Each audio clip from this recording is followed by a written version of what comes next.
जो हमारे आदरणीय माननीय दोस्त बैठे हैं, उनकी फ्रस्ट्रेशन पिछले 1 साल से क्या है और किस अदा में वो इस अभिभाषण का विरोध कर रहे हैं, समझ आ जाता है। उपाध्यक्ष महोदय, इस सरकार को विरासत में जो आर्थिक हालात मिले और जातिवार जो 1000 संस्थाओं का जिसका जिक्र बार बार सभी सदस्य कर रहे हैं, वो एक और बड़ा बोझ प्रदेश की जनता के ऊपर डालने की चेष्टा थी, वापसी की कोशिश थी कि सरकार में वापस आएंगे।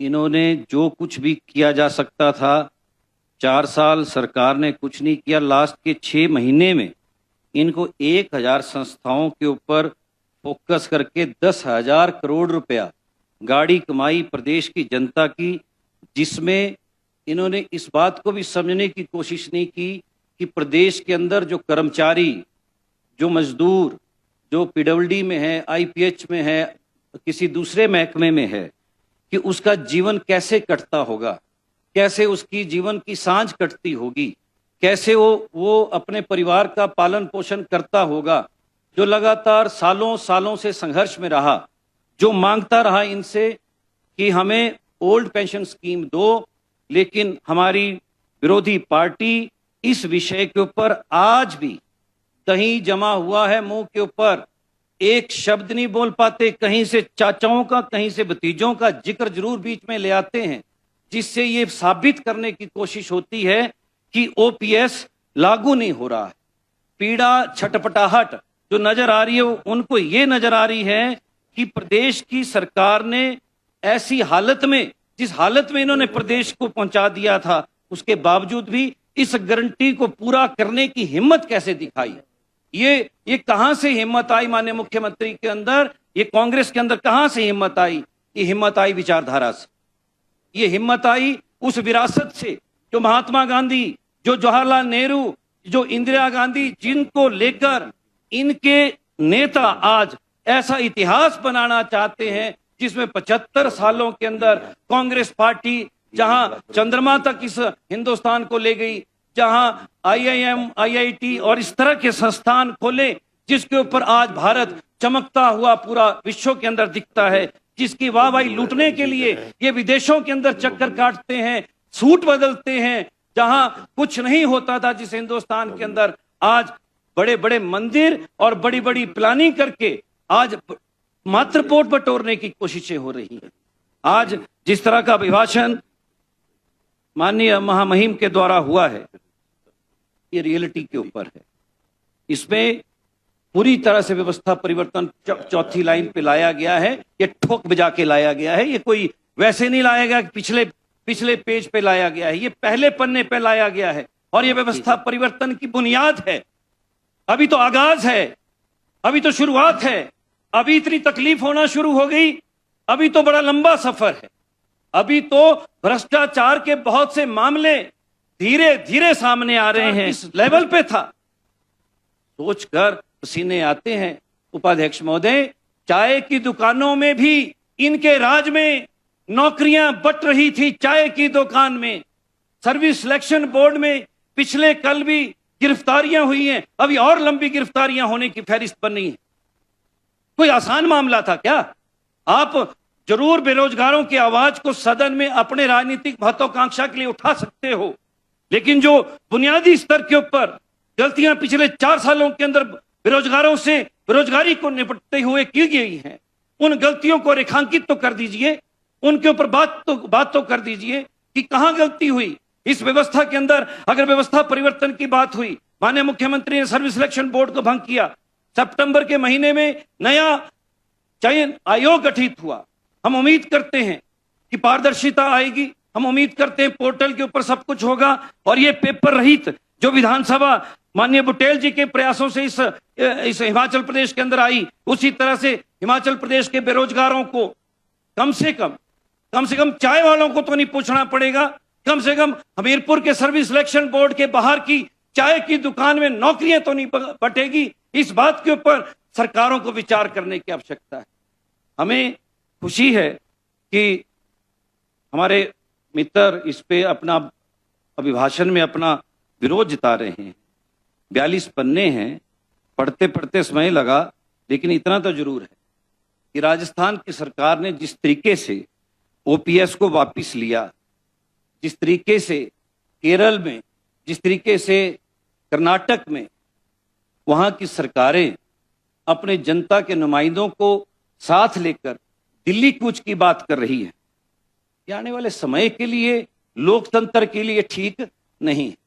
एक सरकार ने अगर किसी स्पिरिट से एक बड़ी नीति को लागू करने के लिए, अपने कर्मचारियों को खुश करने के लिए, उनकी बुढ़ापे की सेहत को बनाए रखने के लिए अगर ओपीएस लाया, हमारी सामने बैठे लोग, मित्र लोग इस बात के ऊपर कहें गलत कर दिया क्या? क्या प्रदेश के मुख्यमंत्री ने इस पे कोई गलत काम कर दिया? 1.5 लाख के आसपास, और आने वाली पीढ़ियां जो बेरोजगारी की लाइन पे रोजगार की तरफ को बढ़ेंगी, उनके लिए भी ये ओपीएस लागू होगा। तो एक बड़ा नया दरवाजा इस प्रदेश के अंदर खुला है और इस अभिभाषण में उसका जिक्र हुआ है।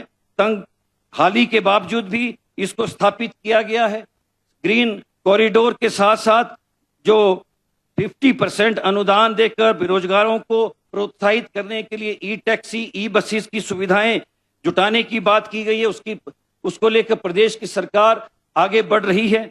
इसके अलावा जो आदर्श अस्पतालों को, उसमें एक जो स्कैटर्ड, जो फैलावट क्षेत्र है, जहां पे हर तरफ को आप हर तरह की सुविधाएं मौजूदा ढांचे में नहीं पहुंचा सकते हैं, उसको माननीय मुख्यमंत्री के द्वारा, मंत्रिमंडल के द्वारा एक विचार के तहत आदर्श अस्पतालों की कल्पना की गई, उसकी तरफ को धीरे धीरे आगे बढ़ रहे हैं। मैं माननीय मुख्यमंत्री जी का आभार व्यक्त करता हूं कि आजादी के बाद पहली बार धर्मपुर जैसा पिछड़ा क्षेत्र, ग्रामीण क्षेत्र, जिसकी सुध आज तक कभी नहीं ली, और मजेदार बात यह रही कि हमारे विपक्ष के पास ये सीट रही, कभी भी प्रदेश के स्तर के ऊपर इस तरह का कार्यक्रम ले जाना, उसको लागू करना, उसकी कल्पना तक नहीं की गई, उसके ऊपर विचार तक नहीं किया गया था। तो मंडी क्षेत्र के इस दुर्गम इलाके के अंदर स्टेटहुड का मनाना और माननीय मुख्यमंत्री का उस कार्यक्रम में पहुंचना, एक वाइब्रेंट कार्यक्रम का होना और जनता के बीच का जो उत्साह देखने को मिला, मैं बहुत बहुत आभार व्यक्त करता हूं। नई योजनाओं को वहां से लागू करने का संकल्प माननीय मुख्यमंत्री के द्वारा हुआ, उसका मैं बहुत बहुत हृदय से आभार व्यक्त करता हूं तथा उम्मीद करता हूं कि आने वाले समय में जो पिछली सरकारें जिला मुख्यालयों को इस तरह के कार्यक्रमों को लेकर चिन्हित करती थी, ये माननीय मुख्यमंत्री ने एक नई लकीर खींची है कि ग्रामीण क्षेत्रों के अंदर, दुर्गम क्षेत्रों के अंदर, जहां अभी भी विकास की लौ पूरी तरह से नहीं जली, वहां पर भी इस तरह के कार्यक्रम किए जाएं। मैं बहुत बहुत आभार व्यक्त करता हूं। इसके अलावा शिवा प्रोजेक्ट, जो एक बात और जिक्र करना चाहता हूं, कहा यह जा रही है केंद्र ने किया, ये संघीय ढांचा है, केंद्र को भी यही प्रदेश की जनता चुनकर भेजती है, यहीं से वोट देती है। मेरे परिवार, आपके परिवारों के लोग केंद्र सरकार को चुनते हैं। माना इस बार आपकी बारी है, मैं आपकी बारी थी, कोई बड़ी बात नहीं है चुनाव में सरकारों के आना और जाना, लेकिन लोकतंत्र की मजबूती को लेकर जो प्रहरी का भूमिका हमें मिली है, हम उसके प्रति सजग बने रहें। मैं जरूर इस बात को कहना चाहता हूं, आज केंद्र की सरकार ने अगर हमको इस मामले में कुछ चीजें मिली हैं, बहुत सी कटौतियां भी लगी हैं। आपने हमारी लोन लेने के ऊपर कैपिंग कर दी, आपने 14,000 करोड़ से 9,000 करोड़ तक उसको ऋण को पहुंचा दिया, और ऋण किसी की कोठियां बनाने के लिए तो नहीं था, प्रदेश की सड़कों को, प्रदेश के स्वास्थ्य सेवाओं को, प्रदेश के अंदर नए रोजगार के सृजन के लिए था। आपने उसके ऊपर एक शब्द नहीं बोला, आपने अपनी हरी हरी प्रशंसा की। आप उत्तर प्रदेश से गाड़ियां लाए, माननीय उपाध्यक्ष महोदय, हर पंचायत के अंदर 6-6 गाड़ियां आई। किसके पैसे से आई? 6-6 गाड़ियां हर पंचायत के अंदर लाई। आपने कहा हम केंद्र सरकार की योजनाओं का ढिंढोरा पीटेंगे, आपने पीटा, आपने वीडियो तक को दिल्ली से फरमान जारी करवाया। आज आप हमें कहते हो को यह कर दिया, क्या आपने नहीं किया? केंद्र की सरकार की योजनाएं अगर इतना लाभ दे रही हैं प्रदेश की जनता को, प्रदेशों के अंदर, तो निश्चित तौर पे आपको उसके ऊपर ढिंढोरा पीटने की आवश्यकता नहीं थी। अभी 2 महीने रुक जाइए। आपको प्रदेश की जनता जिन भावनात्मक मुद्दों के ऊपर आप दोबारा चुनाव को पुलवामा की तरफ ले जाना चाहते हो, मंदिर की तरफ ले जाना चाहते हो, आर्थिक मुद्दों के ऊपर आप बात करिए प्रदेश की जनता के बीच में कि वो जो 2 करोड़ नौकरियों को देने का वायदा किया गया था उसका क्या हुआ, उसको लेकर क्या चर्चा हुई। मुझे मेरे गांव के अंदर तो कोई नौजवान नहीं मिला, मुझे अपने विधानसभा क्षेत्र के अंदर तो कोई नौजवान नहीं मिला। आपके पास मिला हो तो जरूर उसकी बात प्रेस के माध्यम से प्रदेश की जनता के बीच में लाइए कि हमने 2 करोड़ हर हालत में दिए हैं। अरे 10 करोड़ बनता था और 9 सालों में तो 18 करोड़ बनता था। आप प्रदेश के अंदर 1800 बच्चों को बता दो कि ये फहरिस्त है कि हमने इन बच्चों को रोजगार दे दिया केंद्र की सरकार के अंदर। ऐसा कैसे हो सकता है? आप 6-6 गाड़ियां आपकी पंचायतों में भी आई, या आपकी पंचायतों में हो सकता है कि आपने जुगाड़ करके हिमाचल की गाड़ियां हायर क्यों, लेकिन मेरे क्षेत्र के अंदर उत्तर प्रदेश से स्पष्ट तौर पे गाड़ियां लाई गई और 5-5 गाड़ियां पंचायत हेडक्वार्टरों में घुमाई गई और बकायदा रथ लाए गए, बकायदा भारतीय जनता पार्टी के नेता काडर पूरा मोबिलाइज हुआ। हमें भी दिख रहा है, हमें भी नजर आ रहा है, ऐसा नहीं है। इसलिए इन बातों के ऊपर भी विचार करें। पहली बार इतिहास में 6 रुपया हमारे मिल्क प्रोडक्शन प्रोड्यूसर्स के लिए इतना बड़ा अनुदान प्रदेश की सरकार की तरफ से दिया गया।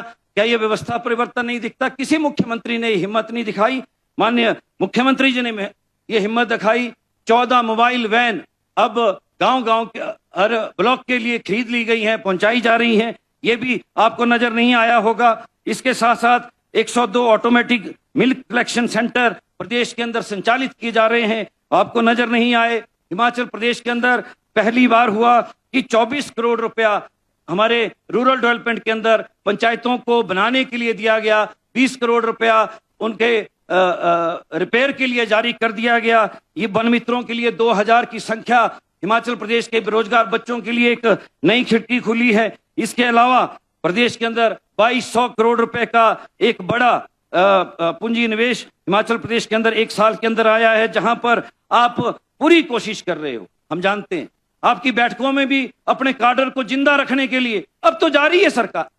अब तो यहां पर क्या कहते हैं उसको, वो लोटस, ऑपरेशन लोटस चल रहा है। अरे अपने काडर को बताने के लिए कोई और बात कहो।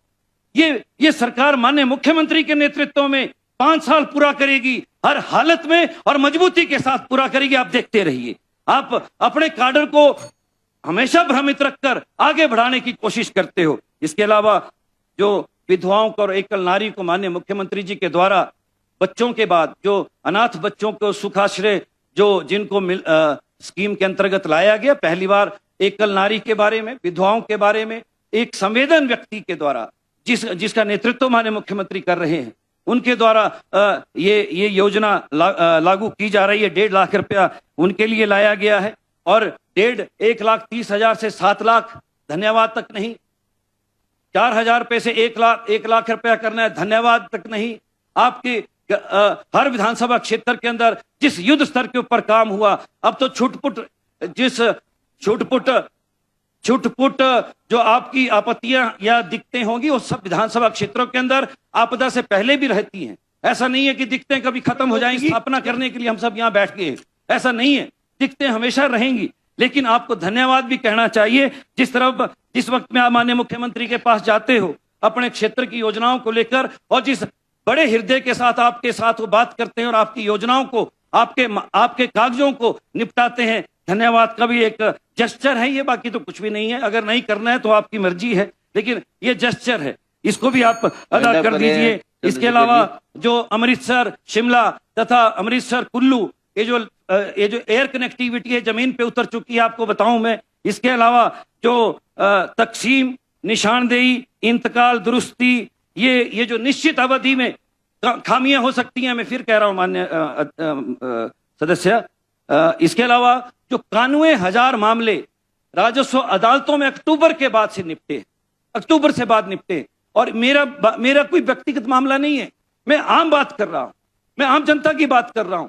जनता को इसमें राहत मिली, कोई नहीं पूछता था। आप बड़ी अदालतें लगा लो, आप चाहे बड़े प्रोग्राम जारी कर लो, उसमें निपटे नहीं मामले। ये 91,000 का आंकड़ा आया है, इसको झुठला के बता दो जो पिछले 3-4 महीने के अंदर आया है। ये इच्छा शक्ति माननीय मुख्यमंत्री की है, यही व्यवस्था परिवर्तन है, इसको महसूस करोगे, धीरे धीरे लगेगा आपको कि हो तो रहा है कुछ, लेकिन आपकी मर्जी से नहीं हो रहा है, उसमें दिक्कत आपको हो सकती है। Thank you. मैं दो तीन बातें और Time हो गया। कहूंगा। इसके अलावा जो अभी तक हम लोगों ने महसूस किया है, वो जीरो टॉलरेंस के ऊपर बात कहूंगा। ये प्रदेश नशे की तरफ को बढ़ रहा है। मैं विपक्षी साथियों से भी चाहूंगा वो इस पे अपना सहयोग दे। बड़े गिरफ्त में है बच्चे इस वक्त में पूरे प्रदेश के, इस पे कांग्रेस भाजपा का मुद्दा नहीं है। और हमारी सरकार ने 2000 केस रजिस्टर्ड किए हैं पिछले 13 महीने के अंदर, 2000 मामले, और हम सब इसमें अपना पूरा सहयोग दें। जिस तरह माननीय मुकेश अग्निहोत्री जी ने सबसे अपील की, और धन्यवाद दे रहा हूं सभी सदस्यों का, कि कोई भी इसमें राजनीतिक हस्तक्षेप ना करते हुए इस नशाखोरी के खिलाफ, क्योंकि ये बहुत बड़ा जिम्मेवारी हम सब पर है, जिसका पूरा करने की तरफ को हमें आगे बढ़ना है। मैं लंबी बात ना कहकर, आपने मुझे मौका दिया, और भी बहुत से मुद्दे थे, मैं चाहूंगा बजट में भी हम बात अभी रखेंगे। आपका बहुत बहुत धन्यवाद।